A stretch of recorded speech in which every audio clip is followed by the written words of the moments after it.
जानते हैं एक बार थोड़ा सा अपने बिहारी भाषा में आया भी बोलिए तो।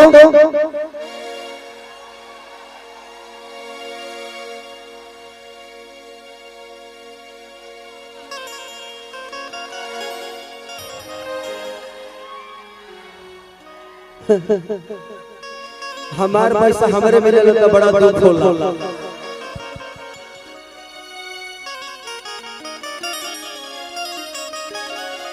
यही है सपना चौहान जी, ये हिमाचल से हैं, लेकिन पहला गाना है ना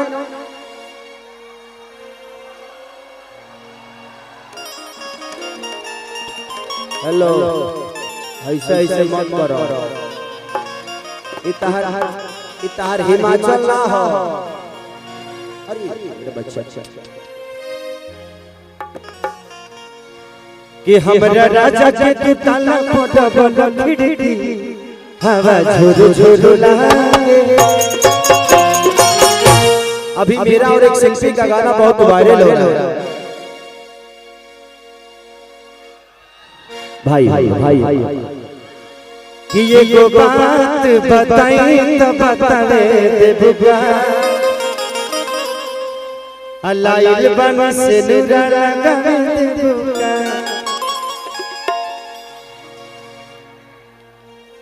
मैं देवा होता नहीं। हेलो जी, सबसे पहले आप सबके गोड़ छू के गोड़ लगता है, एक बार हाथ उठा के आशीर्वाद दे दीजिए तो। बाप रे कमे दूर चले के पड़ता है, ज्यादा कि कब जाए 1 किलोमीटर दूरी पे। लेकिन आप लोग के प्यार पावे खातिर हमने कई कोस दूर चल जाए। आज हमने के बियाने से खैले नहीं की जा, लेकिन तब उतना एनर्जी बा आप लोग के देख के। Thank you so much. तो बहुत सारा गाना आइल बा और बहुत दिन बाद भैया के साथे हमार मंच होता। पहली बार होता, बताइए। चलिए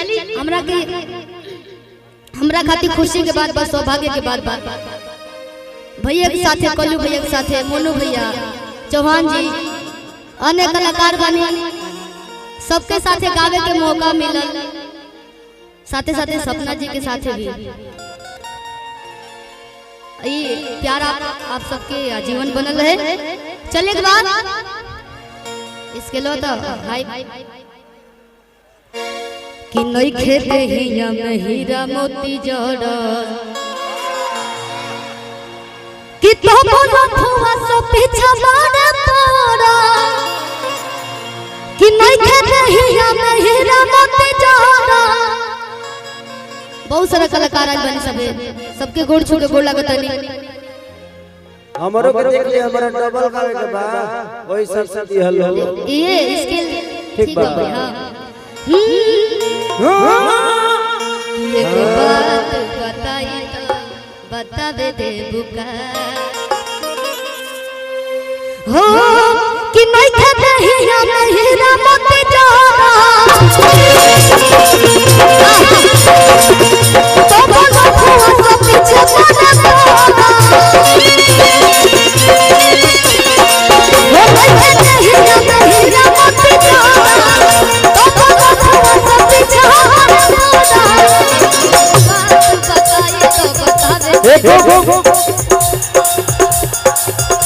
एक बात बताई तो बतावे दे बुआ,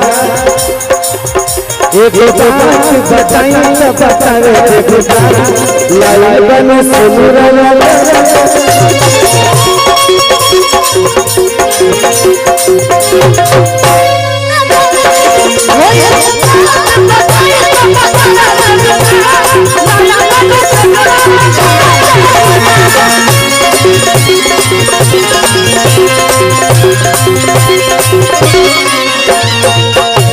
और मौका मिलवा एक और ही गाना गा लेते हैं भैया कि हमरा राजा के तू ताला बोलो खिड़की।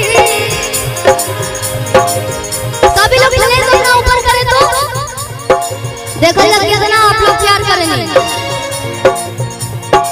कि हम राधा चाचा तू काला काला हवा फूल झुला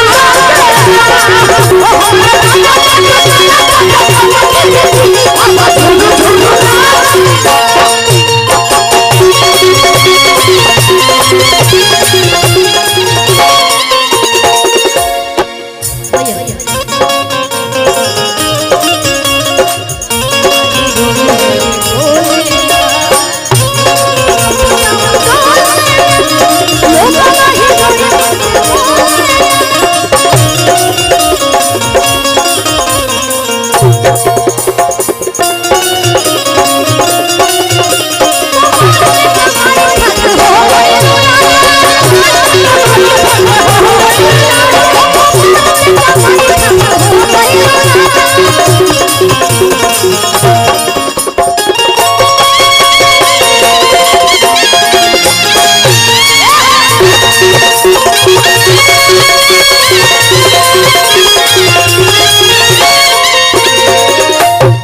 देखिए बात ऐसा बा कि मंच पर बहुत कम लोड बा अरे वो लोग हिलाए तो गिर जाए ऐसे हम कहत नहीं कि लोग हिलाई मत। अच्छा दढ़िया बेटा थोड़ा जी भैया गाइए